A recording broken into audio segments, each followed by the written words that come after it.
Welcome to the Siri finance literacy. Previous వీడియోలో మనం large cap గురించి తెలుసుకున్నాం. ఇప్పుడు ఈ వీడియోలో మనం మిడ్ క్యాప్ గురించి తెలుసుకుందాం.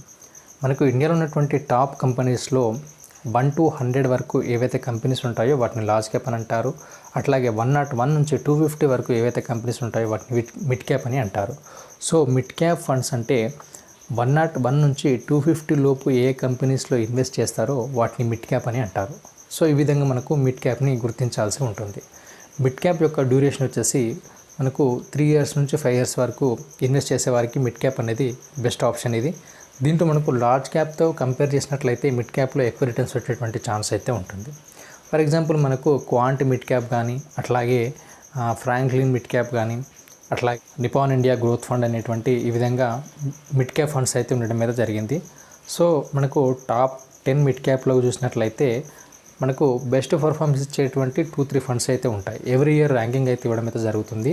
బట్ మనకు లీస్ట్లో అంటే చివరిలో ఉన్నటువంటి ఫండ్ తక్కువించినంత మాత్రం అది బ్యాడ్ ఫండ్ అయితే చెప్పలేము. సో నెక్స్ట్ ఇయర్ అదే టాప్ ఫండ్లోకి వెళ్ళొచ్చు. సో ఫండ్ మేనేజర్ యొక్క వాళ్ళ యొక్క కేపబిలిటీని బట్టి ఫండ్ అయితే పర్ఫార్మెన్స్ ఇవ్వడం జరుగుతుంది. సో ప్రొఫెషనల్ ఫండ్ మేనేజర్స్ ఉంటారు కాబట్టి, అట్లాగే ప్రతి మ్యూచువల్ ఫండ్ కూడా కొన్ని కోట్ల రూపాయల యొక్క డాటాని వాళ్ళు తీసుకొని దాన్ని అనాలిసిస్ చేసి తర్వాతని వాళ్ళు ఇన్వెస్ట్ చేయడం అయితే జరుగుతుంది. కాబట్టి మనకు ప్రతి కంపెనీలో వాళ్ళు ఒక అనాలిసిస్ చేసిన తర్వాతనే వాళ్ళు ఇన్వెస్ట్ చేయడం జరుగుతుంది. కాబట్టి ఎప్పుడు కూడా లాంగ్ టర్మ్ ఎవరైతే ఇన్వెస్ట్ చేస్తారో వారికి మంచి రిజల్ట్స్ వచ్చేటువంటి ఛాన్స్ అయితే ఉంటుంది.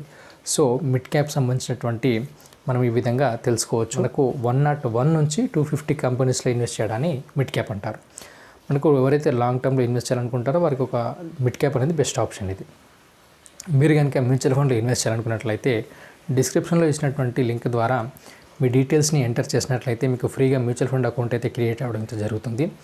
తర్వాత మీ గోల్ని అనుసరించి మీకు ఒక మంచి ఫండ్ అయితే సెలెక్ట్ చేయడం అయితే జరుగుతుంది. Thank you for watching this video.